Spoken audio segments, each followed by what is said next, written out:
Hello YouTube, and this will be a paint-a-sode in the tradition of Mr. Malorian. Please go grab yourself a drink, beverage, whatever you choose to do, and also grab a model to paint while I ramble on for a little while and y'all listen to me. Several of y'all submitted questions upon my request, and I'm going to answer those first, and then I'm going to chat for a little while about what I think is going on with games in general. And yeah, once we get done, if you've painted a model while you were listening to me, feel free to submit a link. And once I have viewed it and ensured it is not something that is malicious, I will allow it to be posted and we can all share our work together. Our first question comes from Al Woods Modeling Mayhem. What gaming systems that you do not own have you considered buying or getting into but haven't yet? Thank you, Al, for the question. Of the systems I don't own, Star Wars Armada is a cool game because, well, it's Star Wars. And they're really big ships. And I love the Star Wars setting of the massive fleet battles that you can see. Um, I've not gotten into it mostly because of the cost and the fact that I can't find anybody around here who wants to do that game with me. I mean, it's great if you've got all the models in the world, but if nobody's playing the game you're playing, you've wasted money. The other game systems I've looked at in the past have included Dark Age from Cool Mini or Not. Some very good looking models. They have a D20 system. The rules are free online, which seems to be a theme of late with a lot of these miniatures companies. And they allow you to download the cards for free and print them off if you really wanted, so you can see the stats of the models before you have to buy them. I played it once, I did enjoy it, but again, nobody in my area currently is playing that, and I don't think I can get anything started going again. The next game I've looked at but never tried is Infinity. I just never got around to testing that game out. There were several opportunities I had, I just never took advantage of it. From what videos I've seen on YouTube, Infinity itself looks like a fairly clean system. But you've also got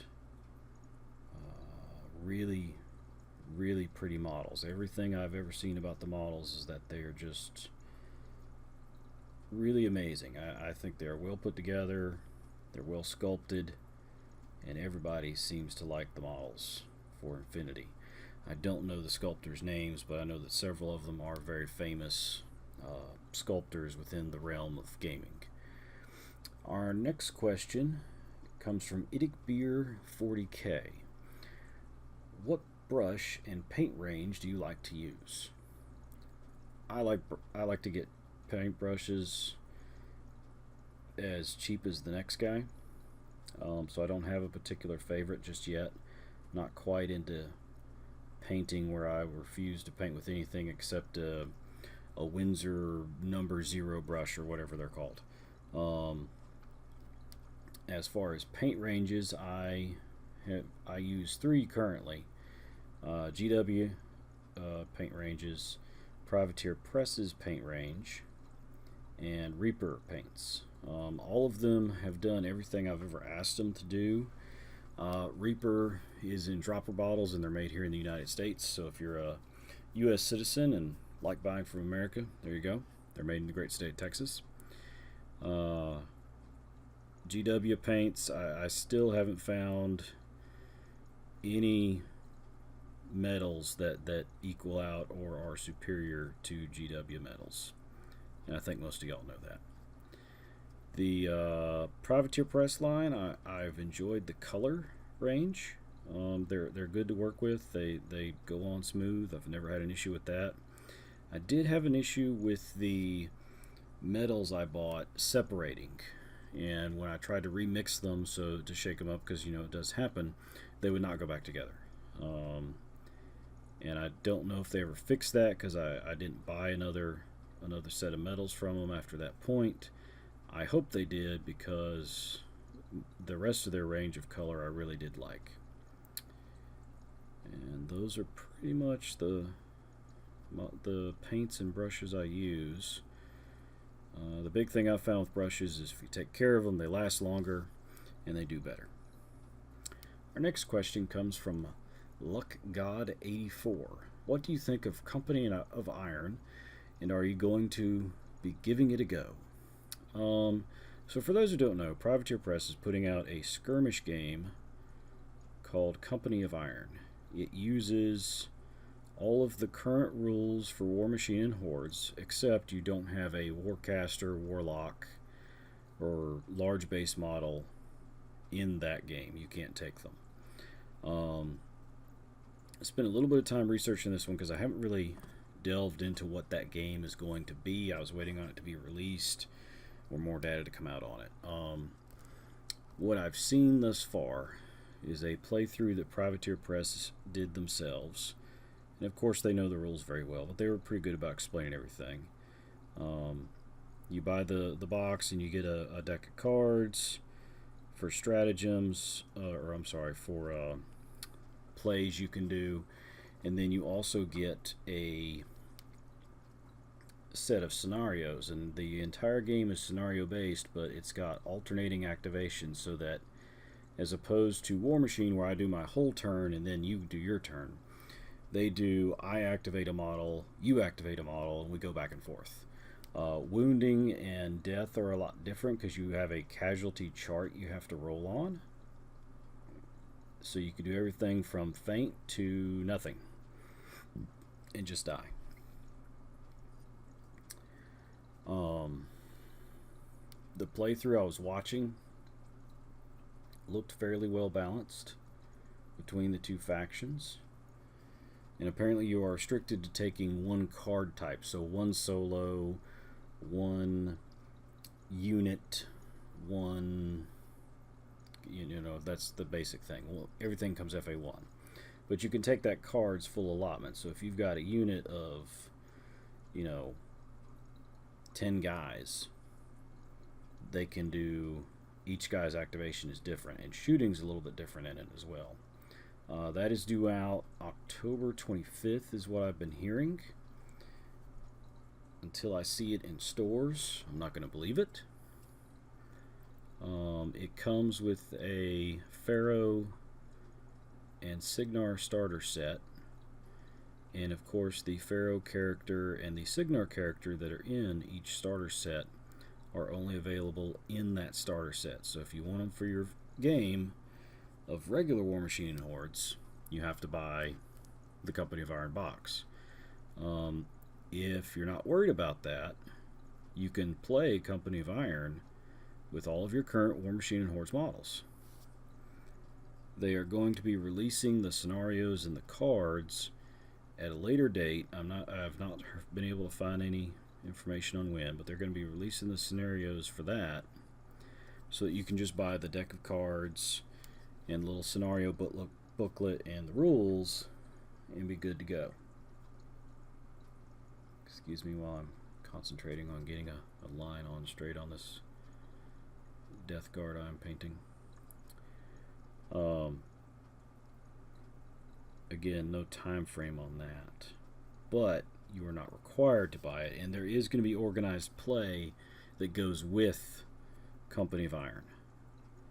So, they're doing everything they can to support it. Not sure what brought it on, other than they apparently wanted to get into that side of the house of gaming. And truth be told, they've never put out a game I really didn't like. So, we'll see what happens. Am I going to be giving it a go? Quite probably, but not at the $70 level. From Mr Malorian, what is your favorite model and why? Follow-up question, if that model was magically brought to life at its correct size, how would you defeat it? Well, at the moment, the favorite model of any range that I have would have to be... Well, this is a hard one. I should have thought about this one a bit more.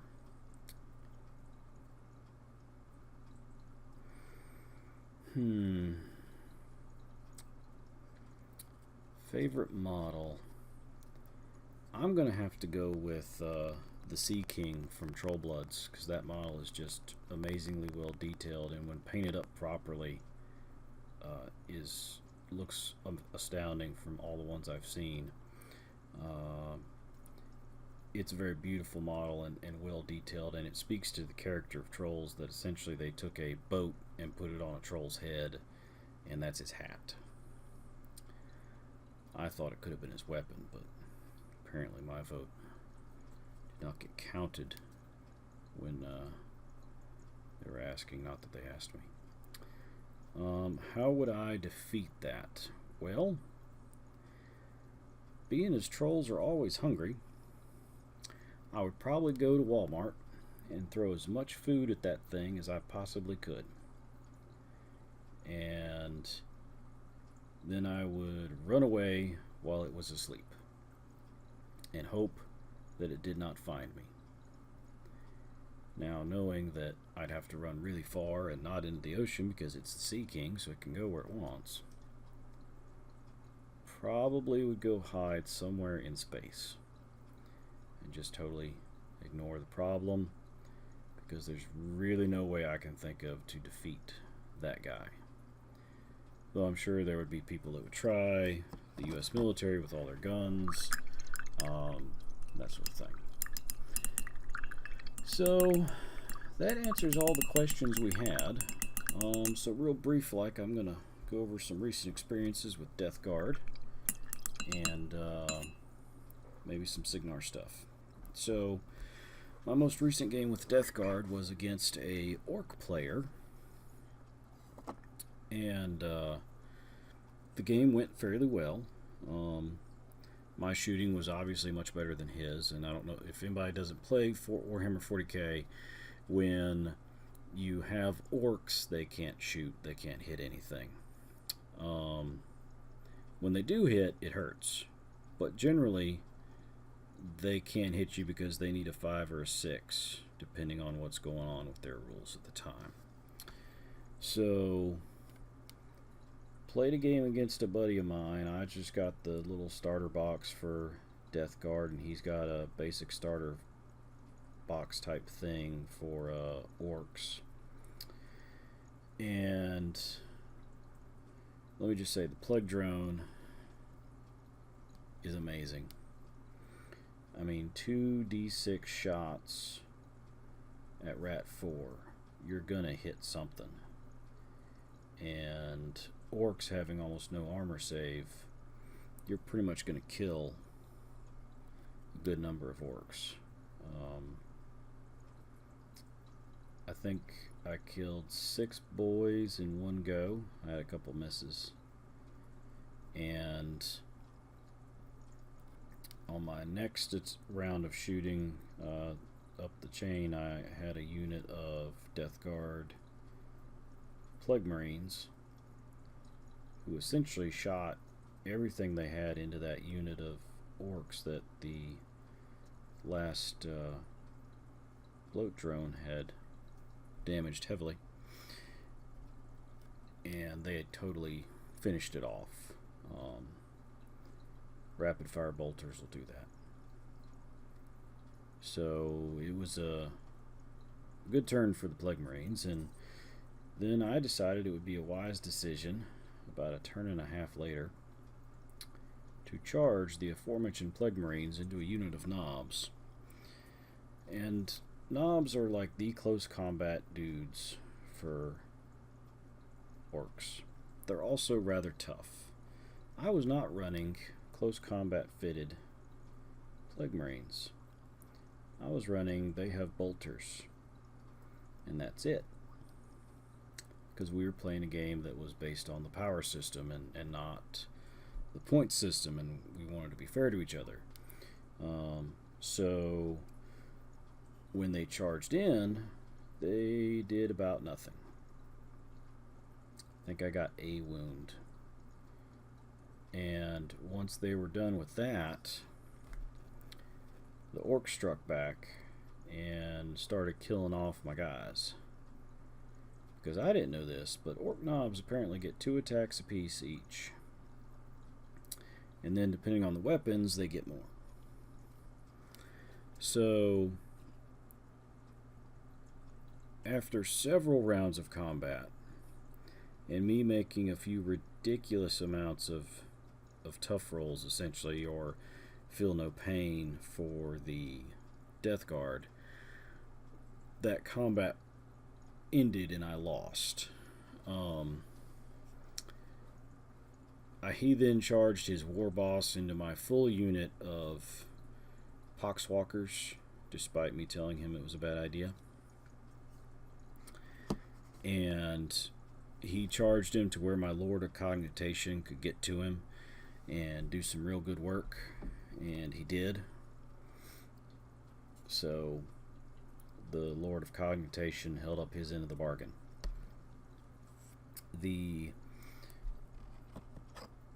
Lord also got charged by a Death Dread, which is the Orc Dreadnought, and then proceeded not to take a single wound from the Death Dread. I'm sorry, he had 1 wound that got through, and my 4-up invulnerable save kept me alive. But then the Man Reaper doing 3 damage apiece. I hit him twice, wounded twice. He couldn't make his saves, and took him down to 2 wounds in 1 turn. So the next round, when I attacked first, I just finished him off, and that was the same turn he had knocked his war boss into my unit of poxwalkers. So when he did that, I won, because there was nothing he could do to stop me from walking over and killing his boss. So it was a fun game. My buddy and I talked about it afterwards, and we both agreed he'd made a couple of mistakes, to include trying to come into the poxwalkers with his guy and not just staying back and shooting them down. But it was an enjoyable game. So short pain-sode, but that's pretty much all I really got to say about everything. If y'all liked, remember to like, comment, and subscribe. Leave more questions for next time. I'll post another video when I'm going to do one of these, and we will catch you later.